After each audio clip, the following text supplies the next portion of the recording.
Bismillahirrahmanirrahim. Assalamualaikum warahmatullahi wabarakatuh.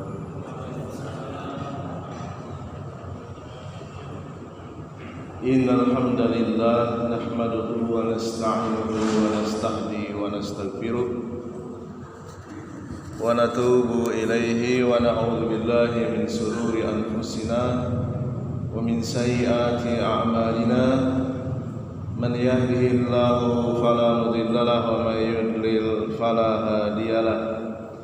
Asyhadu an la ilaha illallah wahdahu la syarika lahu wa asyhadu anna Muhammadan abduhu wa rasuluh. Ya ayyuhalladzina amanu taqullaha haqqa tuqatih wa la tamutunna illa wa antum muslimun.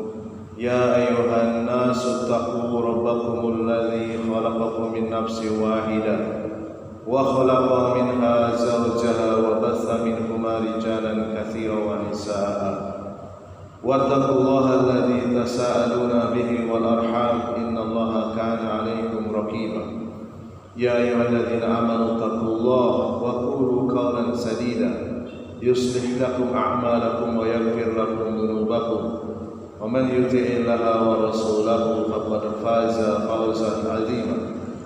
Wa qala Rasulullah sallallahu alaihi wa ala alihi wasallam, al-kayyisu man dana nafsahu wa 'amila lima ba'dal mauti. Wa qala aidan man yuridillahu bihi khairan yufaqihuhu fid din.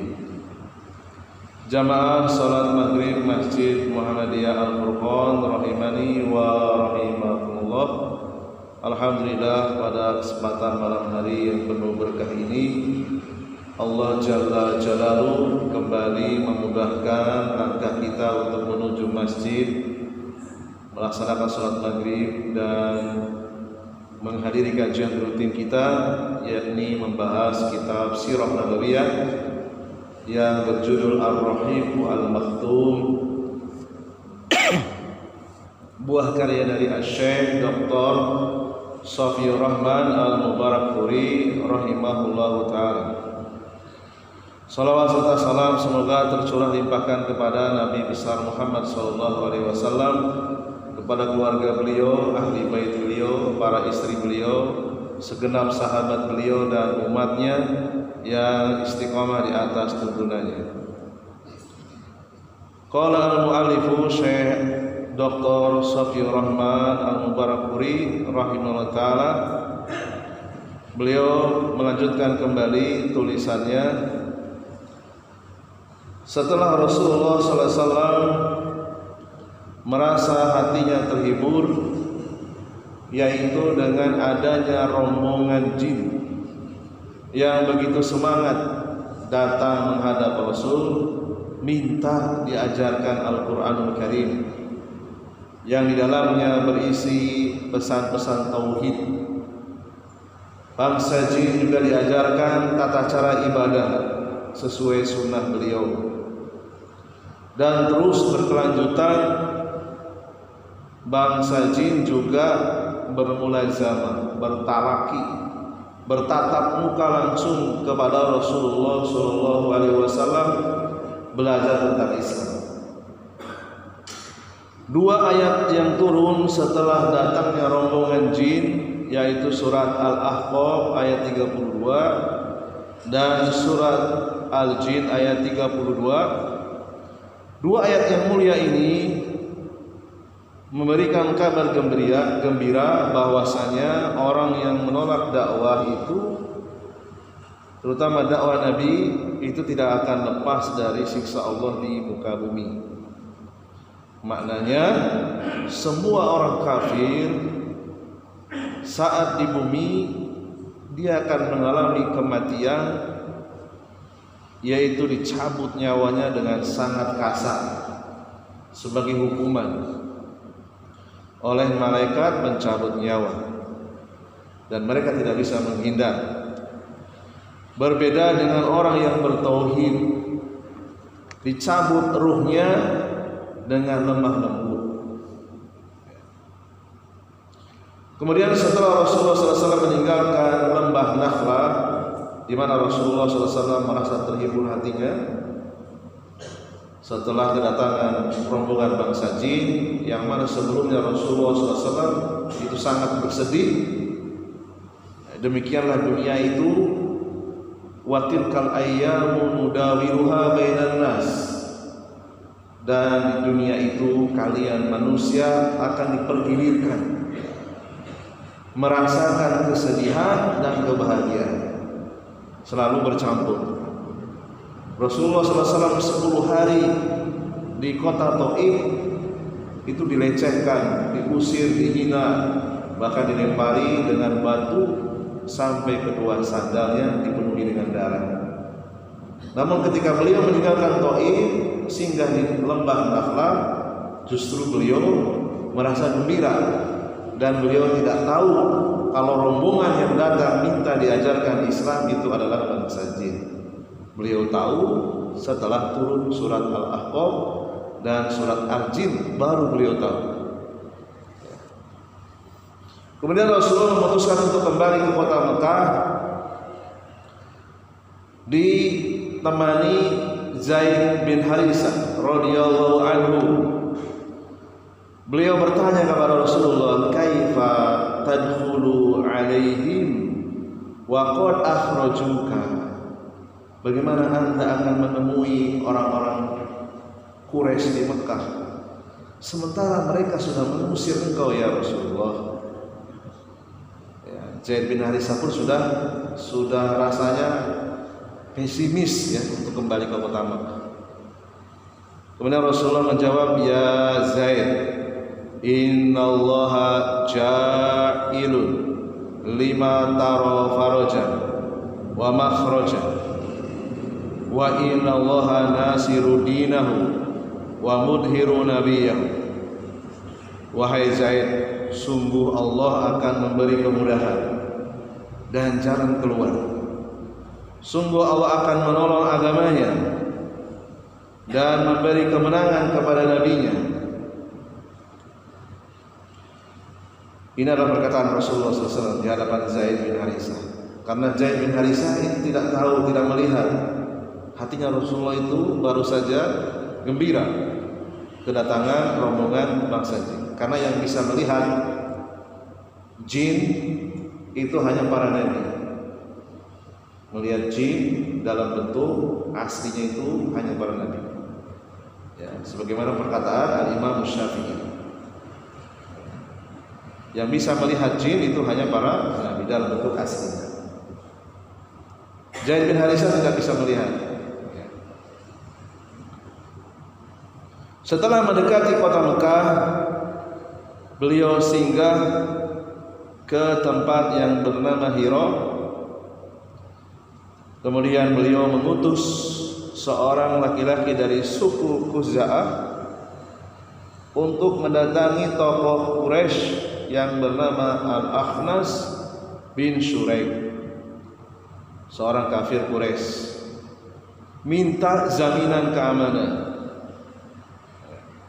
Kemudian Al-Akhnas menjawab, "Aku adalah orang yang bekerja sama dengan orang Quraisy lainnya, maka tidak mungkin aku memberikan perlindungan." Artinya tidak berani memberikan jaminan. Kemudian Rasulullah tidak putus asa, beliau mengutus lagi ke tokoh Quraisy yang bernama Suhail bin Amr. Suhail pun menolak dengan mengatakan, "Sungguh kabilah kami Bani Amr tidak akan memberikan jaminan kepada Muhammad." Rasulullah tidak putus asa, beliau mengutus lagi ke seorang kafir Quraisy yang bernama Al-Mut'im bil Adi. Al-Mut'im bil Adi ini langsung menyatakan bersedia. Beliau menerima karena masih punya perasaan kekerabatan antara kakek buyutnya dengan kakek buyut Rasulullah SAW. Walaupun beda keyakinan, masih ada rasa tali kekerabatan. dan diikuti oleh anak-anaknya Al-Mut'im, demikian juga kaumnya. Al-Mut'im kemudian memerintahkan kepada anak-anak dan kaumnya, pakailah senjata kalian, ambil posisi masing-masing di sudut Ka'bah untuk menyambut Rasulullah SAW. Beliau mengatakan, sungguh aku telah memberikan jaminan keamanan kepada Muhammad. Lalu kemudian Al-Mut'im pun mengutus seseorang untuk mendatangi Rasulullah untuk menyampaikan. Lalu kemudian Rasulullah diperbolehkan masuk.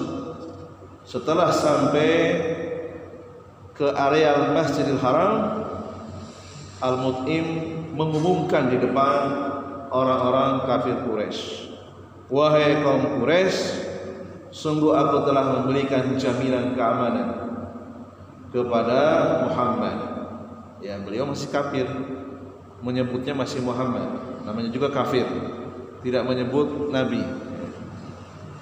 Janganlah kalian mengejeknya, diumumkan. Setelah Rasulullah masuk mendekati Ka'bah, beliau tawaf. Setelah itu duduk sholat 2 rakaat. Pasukan Al-Mut'im bin Adi mengawasi Rasulullah sampai beliau selesai tawaf, selesai sholat, sampai kemudian masuk ke rumahnya. Dan Abu Jahal melihat kejadian itu, curiga kepada Al-Mut'im. Lalu kemudian bertanya, Al-Mut'im, kamu itu sebagai penjamin keamanan atau sebagai pengikut ajaran Muhammad? Ya, cemburu Abu Jahal, ya. Jangan-jangan Al-Mut'im ini sudah berpindah agama. Al-Mut'im menjawab, tidak, aku hanya sebagai penjamin keamanan. Nah, Abu Jahal tak mau kalah. Dia berkata, kalau begitu kami juga memberikan jaminan keamanan untuk orang yang engkau lindungi. Ya. Jadi Abu Jahal ini sebenarnya orangnya jenius. Orangnya jenius sebenarnya, cerdas sebenarnya. Cuman ya hatinya belum bisa menerima hidayah. Jadi Abu Jahal ini bukan orang bodoh, pandai untuk memprovokasi. Jadi tujuan dia itu sebenarnya agar Al-Mut'im itu tetap dalam kekafirannya. Gak apa-apalah kalau cuma memberikan jaminan keamanan. Yang penting kamu jangan pindah keyakinan. Walaupun Al-Mut'im bin Adi ini pada akhirnya mati dalam keadaan kafir, akan tetapi Rasulullah SAW selalu mengingat-ingat jasanya Al-Mut'im bin Adi. Ya, beliau selalu berusaha membalas kebaikan Al-Mut'im bin Adi selama hidupnya. Beliau walaupun berbeda keyakinan, tetap berusaha membalas orang yang pernah berbuat baik walaupun kafir. Sampai-sampai beliau mengatakan ketika Al-Mut'im sudah wafat, "Lau kana Al-Mut'im bin Adi hayyan, summa kallamani fi haula'i la taraktuhum lahu." Seandainya Al-Mut'im masih hidup, tawanan dari pihak keluarganya aku serahkan untuk dibebaskan. Jamaah sekalian rahimani wa rahimakumullah, pelajaran yang bisa kita ambil dari penjelasan di atas, yang pertama, dakwah tauhid itu wajib diiringi dengan baik sangka kepada Allah. Pasti Allah akan berikan jalan keluar. Yang penting itu konsisten, menjaga keikhlasan. Faedah yang kedua, secara hukum fikih boleh meminta jasa, membayar dengan harta, meminta jaminan keamanan kepada orang kafir untuk kepentingan syariat, kepentingan dakwah. Boleh. Ya. Misalnya kita menyewa security, menyewa tentara orang-orang yang berbeda keyakinan dengan kita untuk mengamankan ibadah dan tidak boleh. Karena itu muamalah, ya. Beda dengan hukum kita sebagai muslim dimintai untuk menjaga keamanan rumah ibadah orang-orang yang menyembah selain Allah. Ini hukumnya haram, tidak boleh. Ya, sehingga di dalam akidah Islam itu ada yang namanya bab wala dan baru. Wala itu kesetiaan, baru itu melepas diri. Kita memberikan kesetiaan mutlak hanya kepada orang-orang yang bertauhid. Kita berbaroah, berlepas diri mutlak kepada orang-orang yang menyembah selain Allah. Ya, jangan kemudian dibalik gitu ya. Dimintai untuk menjaga keamanan orang-orang yang menyembah selain Allah dituruti. Ini jelas berarti dia tidak paham akidah. Di dalam kitab-kitab akidah para ulama dijelaskan itu konsep wala dan baru. Mudah-mudahan sudah ada yang menjelaskan di kajian tauhid di masjid ini ya. Pada bulan Dzulqa'dah tahun ke-10 kenabian, awal bulan Juni berbarengan dengan tahun 619 Masehi.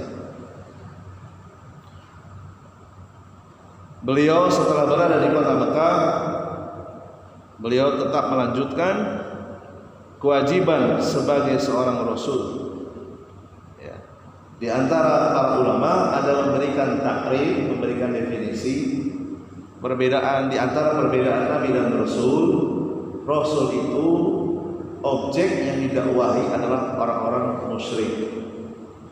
Jadi mayoritas di Mekah itu musyrik dengan berbagai macam sesembahan yang berbeda-beda.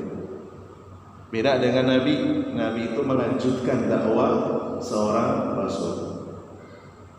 Ya, jadi Rasulullah menghadapi orang-orang musyrik, walaupun mereka keturunan Nabi Ismail, Bani Ismail.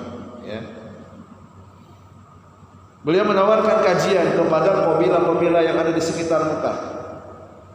Karena hukum berdakwah bagi Rasulullah itu fardu ain. Sudah ditunjuk, tidak bisa dilepaskan kewajiban itu. Beda dengan selain Rasulullah, hukumnya fardu kifayah. Kalau sudah ada yang menyampaikan kajian tauhid, yang lain gugur. Kalau sudah ada yang menyampaikan fikih ibadah, yang lain gugur. Ya.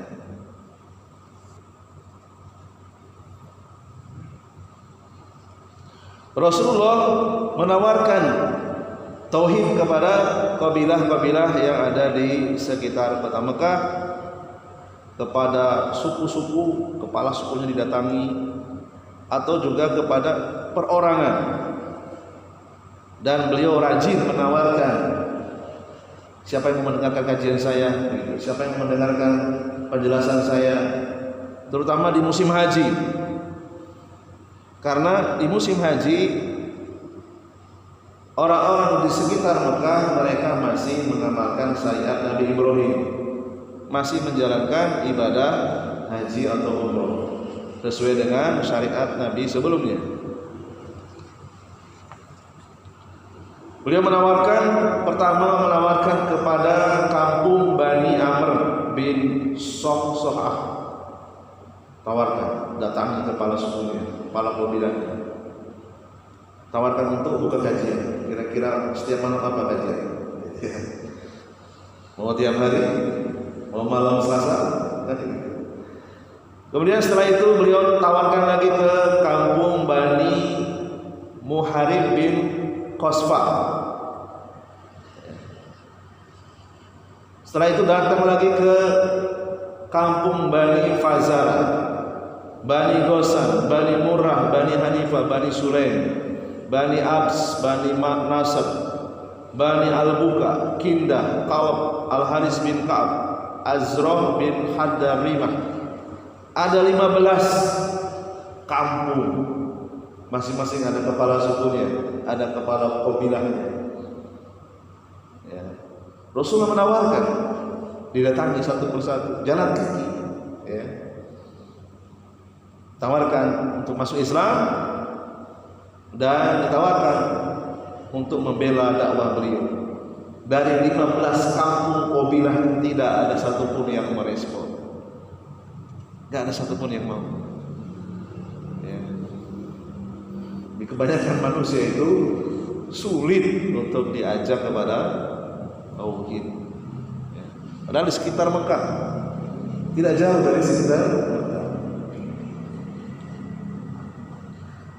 Syekh Safiur Rahman Al-Mubarakfuri rahimahullah ta'ala, beliau merekam beberapa cuplikan dialog antara mereka dengan Rasulullah SAW. Rasul ketika berdialog dengan Bani Ka'ab disebut juga Bani Abdullah. Rasulullah mengatakan, wahai Bani Abdullah, sungguh Allah telah menjadikan nama moyang kalian dengan nama yang bagus, yaitu Abdullah. Maukah kalian untuk mengucapkan dua kalimat syahadat? Mereka menolak, tidak mau. Ya. Kemudian beliau juga pernah menawarkan kepada Bani Hanifah. Di antara 15 kabilah yang ditawarkan untuk masuk Islam, yang paling keras ini adalah Bani Hanifah. Kasar, penolakannya dengan cara yang kasar. Kemudian ketika beliau menawarkan kepada tokoh atau mungkin kepala suku Bani Amir bin Sohah yang bernama Buhairah bin Firas, beliau berkata kepada Rasulullah SAW ketika diajak untuk masuk Islam, demi Allah, andaikan aku dapat mengambil pemuda yang bernama Muhammad ini dari tangan orang Quraisy, tentu aku akan berkuasa, akan menguasai bangsa Arab. Lalu Buhairah bin Firas ini mengajak kabilahnya, apa pendapat kalian? Mereka tak mau. Lalu kemudian berkata kepada Rasulullah, apa pendapatmu Muhammad? Seandainya kami berjanji setia, berbaiat kepadamu untuk mendukung dakwahmu, lalu setelah itu Allah memberikan kemenangan kepadamu di dalam menghadapi musuh-musuhmu, apakah kami akan mendapatkan kekuasaan sepeninggalmu? Jadi Buhairah bin Firas ini mau menerima tawaran mendakwah Rasulullah kalau ada syaratnya tadi apa? Diberikan kekuasaan. Apa kata Rasul? Al-amru ilallahi yada'uhu haitsu yasha. Tegas beliau. Kekuasaan itu terserah Allah. Dia memberikan kepada siapa saja yang dia kehendaki. Kemudian Buhairah menimpali, apakah kami harus menyerahkan leher-leher kami kepada orang-orang Arab untuk membelamu? Lalu setelah Allah memberimu kemenangan, kekuasaan dinikmati oleh orang lain, sudah kami tidak butuh ajakan dakwah. Ya. Jadi Bani Amir menolak ajakan untuk membela dakwah Rasulullah Sallallahu Alaihi Wasallam. Ketika Buhairah pulang dari menunaikan ibadah haji ke kampungnya, ke kampung Bani Amir, kemudian cerita kepada orang yang sudah tua renta, yang sudah tidak bisa jalan lagi, ya sudah lemah, menceritakan kepada orang tua tersebut, ada seorang pemuda Quraisy keturunan Bani Abdul Muttalib menemui kami ketika naik haji, mengaku Nabi, mengajak kami untuk melindunginya, mendukung dakwahnya. mengajak untuk membawa ke negeri kita, ke kampung kita, gitu ya. Orang tua renta tersebut berkata dengan suara yang tinggi, "Wahai Bani Amir, masihkah ada kesempatan untuk meraih apa yang dia tawarkan? Kesempatan sudah lewat, tidak mungkin terkejar. Demi jiwa pemuda yang berada di tangannya." Ucapan itu belum pernah diucapkan oleh seorang pun dari keturunan Bani Israel, Nabi Ismail. Sungguh itu adalah kebenaran. Kemana akal kalian? Kok menolak, gitu ya? Rupanya orang tua itu tahu di dalam kitab-kitab sebelumnya, kitab-kitab para nabi sebelumnya, itu sudah ada ramalan akan kedatangan Nabi dari keturunan Ismail. Ya. Jamaah sekalian rahimani wa rahimakumullah, pelajaran yang bisa kita ambil, jadi menawarkan dakwah seperti mengajak manusia untuk melindungi mubalik agar diberikan keamanan, mengajak untuk dibawa pergi keluar Mekah untuk dijadikan markas dakwah, itu adalah sunnah. Boleh menawarkan diri, tidak tercela. Ya. Boleh nggak saya ceramah di kampung? Boleh, karena Rasulullah juga menawarkan diri. Ya. Yang penting lillahi ta'ala, ikhlas. Ya. Jadi tetap terpuji. Ya, jika ada seorang mubalik menawarkan diri untuk mengisi kajian, ya, terpuji, karena dakwah itu adalah transaksi dengan Allah. Jadi sekedar menawarkan saja itu sudah dihitung pahala, karena Allah cinta agamanya itu ditinggikan. Apalagi yang ditawarkan bersedia, itu adalah bonus. Ya. Karena di antara 125 ribuan para nabi dan rasul, ada seorang rasul berkeliling dakwah siang dan malam, tetap saja nggak ada yang mau dengerin. Buka kajian pergi, nggak ada yang mau duduk dengarkan, ya. Akan tetapi Nabi tersebut mendapatkan predikat manusia terbaik di atas muka bumi, karena ia seorang mubalik, mengajak manusia kepada tauhid, tidak tercela walaupun tidak ada pengikutnya, walaupun tidak ada yang mau mendengarkan, walaupun tidak laku. Nabi SAW pernah bersabda, "Para'aitun nabiyya wa ma'ahu ruhaitu wan nabiyya wa ma'ahu ar-rajulu wa rajulani wan nabiyya laisa ma'ahu ahad." Hadis yang dikeluarkan Imam Bukhari nomor 5752 dan Imam Muslim nomor 220. Kata Nabi sallallahu alaihi wasallam, "Aku melihat seorang nabi yang pengikutnya 3-9 orang.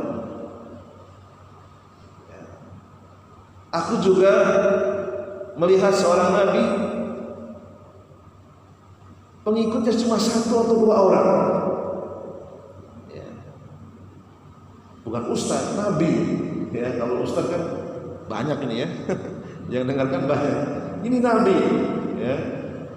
Kata beliau, bahkan ada nabi wan nabiyya laisa ma'ahu ahad. Ada seorang nabi yang tidak memiliki pengikut sama sekali, enggak ada followernya sama sekali. Ya. Jadi di dalam berdakwah Rasulullah SAW senantiasa mengajarkan keikhlasan.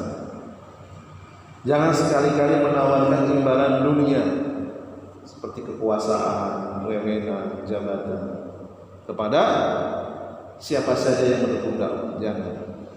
Jangan ada kontrak politik. Dakwah ya dakwah saja. Ya.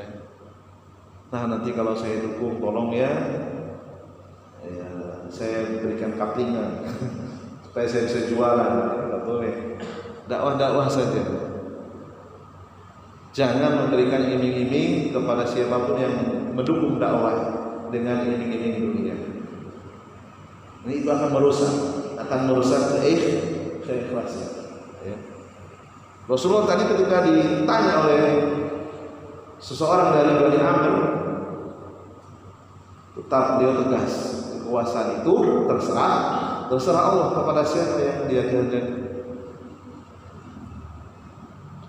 Jamaah sekalian rahimani wa rahimakumullah, selain Rasulullah SAW mendatangi kampung-kampung, kabilah-kabilah yang ada di sekitar Mekah, beliau juga menawarkan diri kepada perorangan, ngajak. Nah, ini menjadi koreksi bagi kita. Sudah berapa orang kafir yang kita ajak masuk Islam? Mungkin kita segan ya, satu kantor, segan, gak enak. Ya. Rasulullah gak putus asa tadi. 15 kampung didatangi, satu pun gak ada yang mau. Musyrik semuanya. Beliau tidak putus asa. Beliau datangi satu persatu, individu. Apapun agamanya, mau Nasrani, mau penyembah berhala, penyembah matahari, penyembah bulan, Majusi, Yahudi, penyembah kubur. Kalau kita melihat tafsir para ulama tentang sesembahan orang musyrik, itu sesembahannya bukan hanya patung, jamaah sekalian rahimani wa rahimakumullah. Kalau kita baca kitab Sabuk Waidul Arba, sesembahan orang kafir itu bermacam-macam. Bukan hanya patung. Kalau kita buka tafsirnya, tafsir At-Tabari, tafsir Al-Baghawi, tafsir Imam Al-Qurtubi, tafsir Imam Ibnu Katsir, kesembahan orang-orang musyrik di sekitar Mekah itu bermacam-macam. Ya. Rasulullah mengajak kepada perorangan, di antaranya Suwaid bin Samit. Dia adalah seorang penyair, datang ke Mekah menunaikan ibadah haji. Berasal dari Yasrib atau Madinah. Beliau ini dijuluki oleh manusia Al-Kamil. Ya, secara fisik kulitnya putih, ganteng, pandai bersyair. Kemudian dari nasab yang terhormat. Rasulullah mengajak masuk Islam. Kemudian dia mengatakan kepada Rasulullah, sepertinya apa yang ada padamu sama dengan yang ada padamu. Ya. Kemudian Rasulullah bertanya, apa yang ada padamu? Ya. Dia menjawab, syair-syair tentang hikmah Luqman. Ya. Rasulullah kemudian bertanya, bacakan kepadaku syair-syair tersebut. Setelah selesai, Rasulullah memberikan komentar, sungguh ucapan syairmu ini indah. Tapi apa yang aku bawa lebih indah dari syair-syair. Ya. Rasulullah memuji dulu, lalu kemudian Rasulullah menawarkan, yaitu Al-Quran yang telah Allah turunkan kepadaku sebagai petunjuk dan cahaya. Kemudian Rasulullah membacakan Al-Quran. Ya, karena sastra Al-Quran di Jazirah Arab tidak ada yang bisa mengalahkan. Ya, karena dia seorang penyair, tahu betul ya, nilai sebuah sastra. Rasulullah membacakan beberapa ayat Al-Quran. Kemudian penyair tadi yang bernama Suwaid bin Samit langsung mengucapkan asyhadu an la ilaha illallah wa asyhadu annaka Muhammadar Rasulullah. Masuk Islam. Demikian juga ada seorang pemuda dari kota Madinah dari suku Aus yang bernama Iyas bin Mu'adz. Datang dari Madinah ke Mekah menunaikan ibadah haji dengan niat double ibadah haji dan mengajak suku Quraisy untuk dimintai bantuan mengalahkan suku Khosraj, ya, musuh bebuyutan yang ada di Madinah. Ya. Karena jumlah manusia suku Aus itu sudah berkurang sedikit. Kalau perang dengan suku Khosraj kalah jumlah. Lalu Rasulullah menawarkan, maukah kalian mendapatkan yang lebih baik dari tujuan mengajak orang-orang Quraisy bergabung? Lalu kemudian mereka menjawab, apa itu? Rasulullah mengatakan, aku adalah utusan Allah. Dia telah mengutus aku kepada hambanya, mengajak mereka beribadah kepada Allah dan tidak mempersekutukannya. Dia telah menurunkan Al-Quran kepada Rasulullah, menjelaskan tentang Islam, membacakan beberapa surah. Lalu kemudian Iyas langsung merespon, wahai kaumku, demi Allah, karena mereka datang rombongan dari Madinah, demi Allah ini lebih baik dari tujuan awal kita ke Mekah. Tapi suku Aus yang lainnya tidak terima, yaitu diantaranya yang bernama Abu Al-Haisyar, tidak terima, ngambil segenggam tanah bercampur kerikil dilemparkan ke wajahnya Iyas. Menjauhlah kamu dari kami, ya. Kami datang jauh-jauh dari Madinah ke Mekah selain naik haji juga untuk mengajar kafir Quraisy untuk bersekutu melawan Khazraj, ya. Akhirnya Iyas kalah suara karena sendirian, ya. Diam, tidak bisa melawan karena mayoritas tidak setuju. Kemudian Rasulullah berdiri, Rasulullah pergi. Ya, Rasulullah tidak maksa. Rasulullah meninggalkan suku Aus, ya. Kemudian suku Aus tadi pulang ke Madinah, dan Iyas yang tadi sudah mengucapkan kalimat syahadat wafat dalam kondisi bertahlil, bertakbir, bertahmid, bertasbih, ya, masuk Islam. Padahal belum mengamalkan amalan-amalan yang lain, baru pulang mati. Beruntung sekali, ya, pulang mati.